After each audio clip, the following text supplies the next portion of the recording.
Salut les cinéphages, c'est Merege, et aujourd'hui, on vient parler du nouveau film de Frédéric Tellier, ça s'appelle Goliath.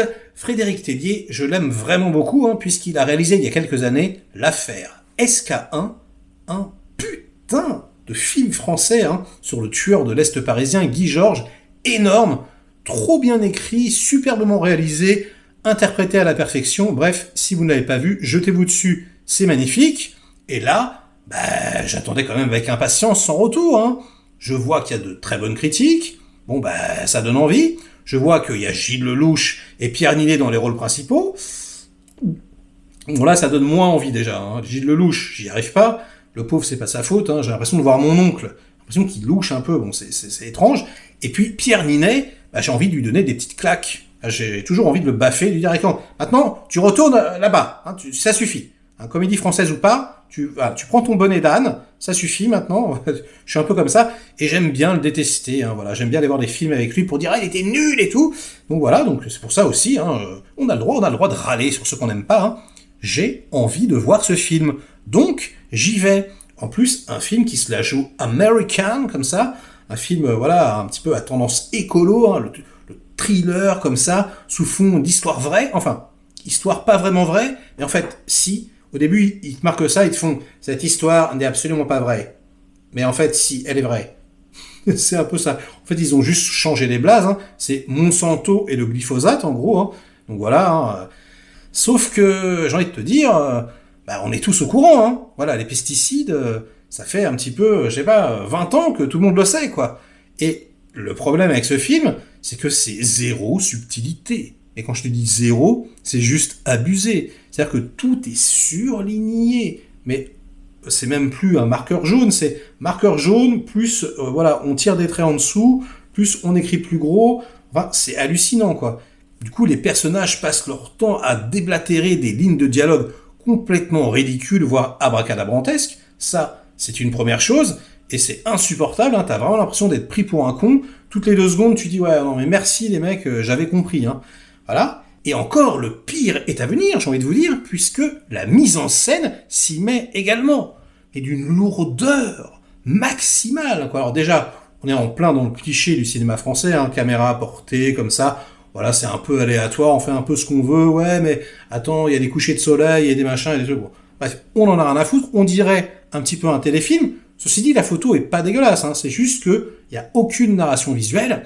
Et surtout, mais c'est pareil, quoi. C'est didactique à la mort, on dirait que c'est un film fait pour des étudiants, quoi. Vous avez pas compris? On va vous expliquer. Et c'est des trucs qu'on a entendus, mais 150 000 fois. Et surtout, qu'on a compris instantanément, ne serait-ce que dans la scène d'ouverture où t'as Gilles Lelouch, en gros, qui explique tout. Il dit voilà, cette femme, elle est victime de ce pesticide, elle a développé un cancer. Du coup, il y a zéro suspense. On sait que les méchants sont méchants. On sait que le glyphosate, c'est de la merde, quoi, il est cancérigène. On sait que les pauvres gentils, c'est des pauvres gentils qui attrapent le cancer.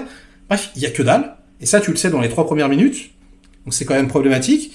Pour un film truffé, jonché de scènes aussi explicatives, aussi fatigantes pour le spectateur, mais il fallait trouver un angle d'attaque à chaque séquence. Quelque chose, de sous-jacent pour justement transformer une scène peut-être un petit peu cliché, un petit peu bateau, en quelque chose de plus amusant.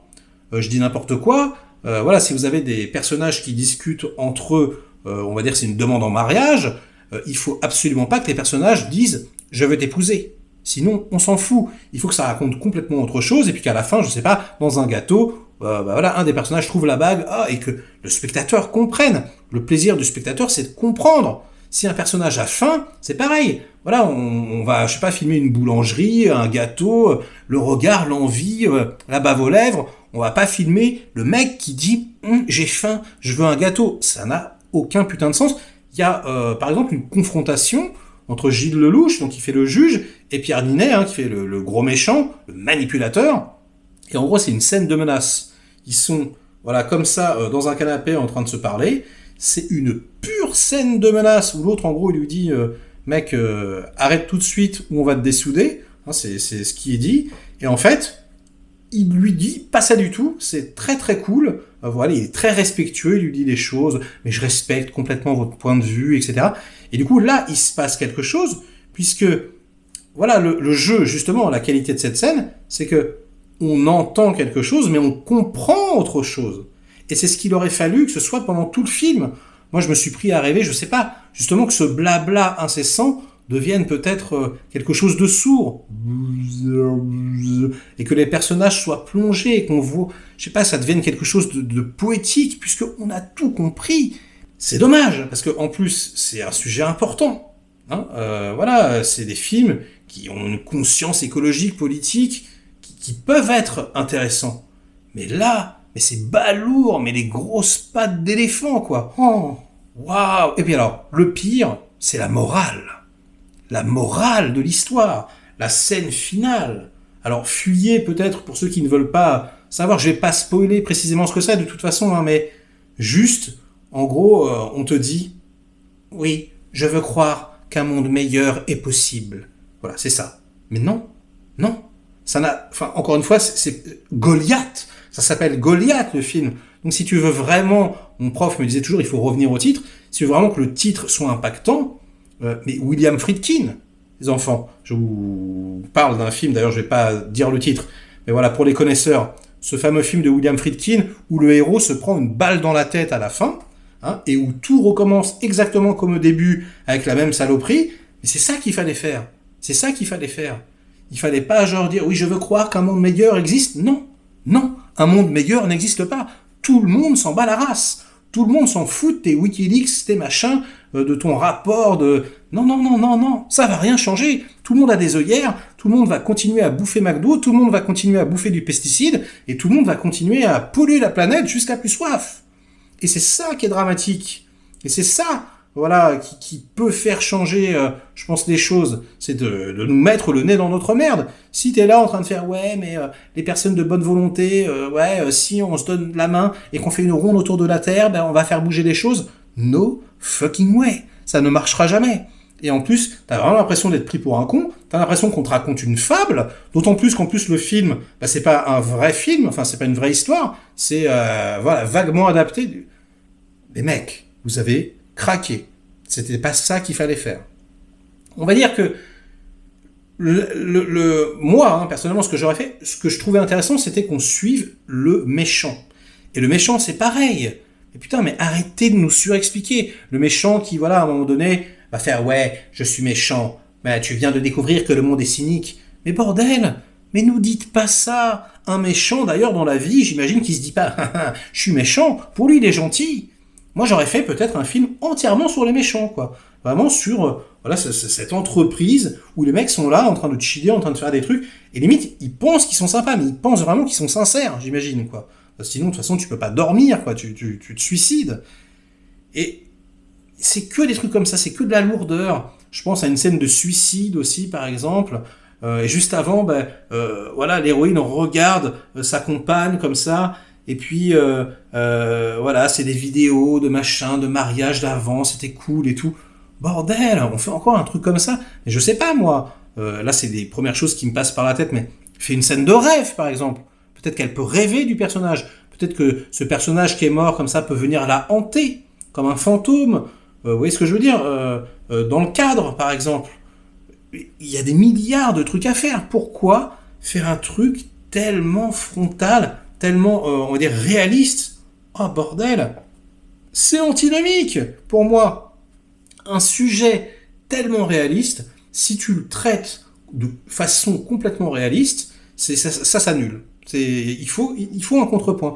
Il faut quelque chose. Il faut de la cinématographie, il faut de la poésie, ou alors, vraiment, il faut que ça soit sublime formellement, voilà, irréprochable, avec, je sais pas moi, Al Pacino et Russell Crowe, tu vois, tu fais Insider de Michael Mann, pourquoi pas?